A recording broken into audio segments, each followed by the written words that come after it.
So hello everyone, welcome back to my channel UGC NET with Pinku.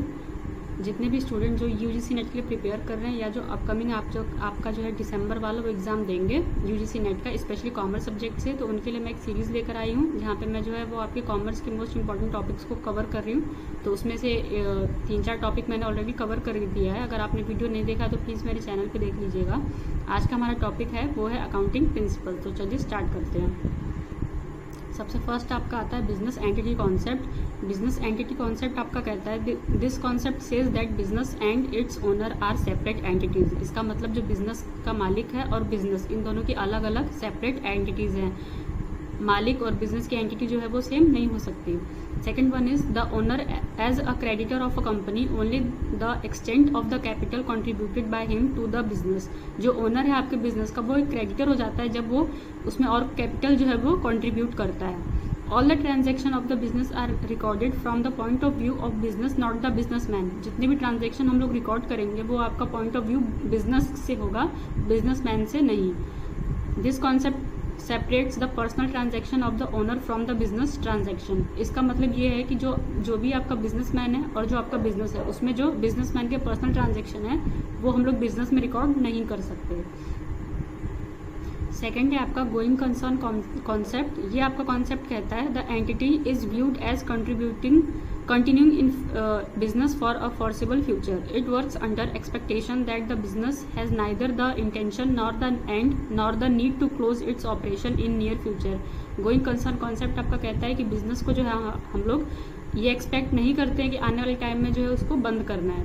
ठीक है जी। Under this concept assets are valued at their cost and depreciate every year. जो भी आपका इस concept में जो भी आपकी एसेट हैं जो रिकॉर्ड होती हैं वो हर साल क्या है, डेप्रिशिएट होती हैं। Expenses and incomes are classified into capitals and revenue items.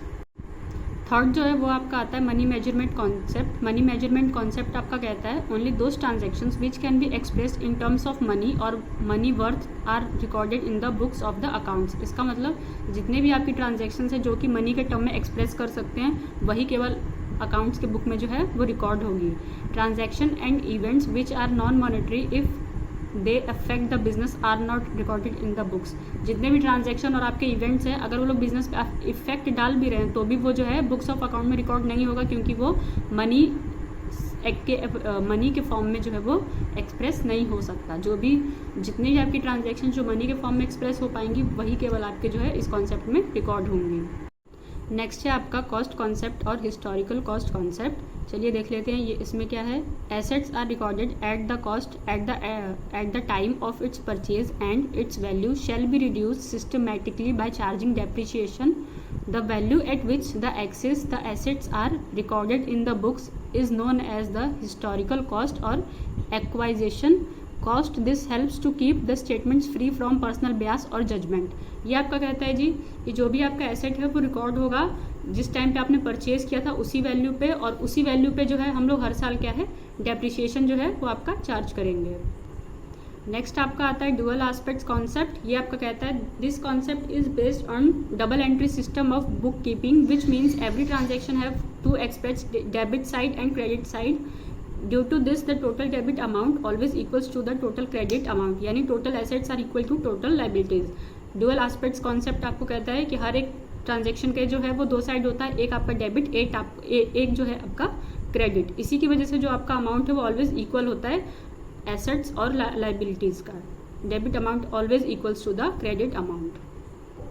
Next principle है आपका consistency. Accounting practices one selected and adopted should be applied consistently year after year. This convention help in comparison of financial statement.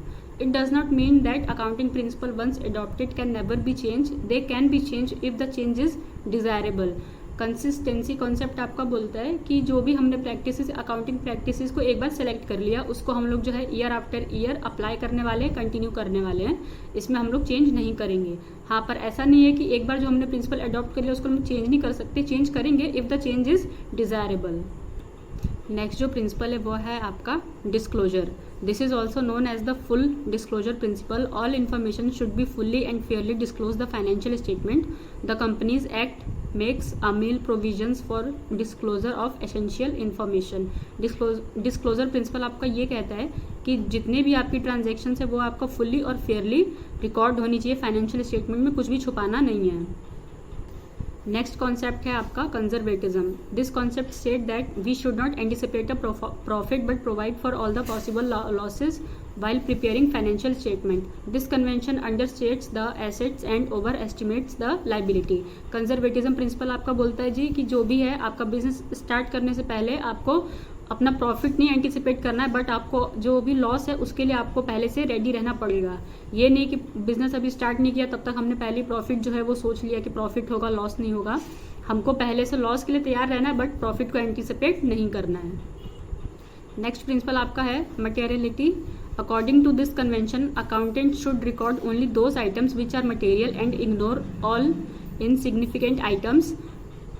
An item is said to be material if it is likely to influence the decision of the user like investors etc. Materiality concept आपका बोलता है कि जितनी भी accounting transaction है जो भी है हमको जो रिकॉर्ड करनी है खाली ज़रूरी जो भी ट्रांजेक्शन है वो रिकॉर्ड करनी है, इनसिग्निफिकेंट आइटम्स को है हमको रिकॉर्ड नहीं करना है। सो ये थे आपके प्रिंसिपल्स। अगर वीडियो थोड़ी सी भी हेल्पफुल लगी हो तो do like subscribe my channel. Thank you, have a nice day.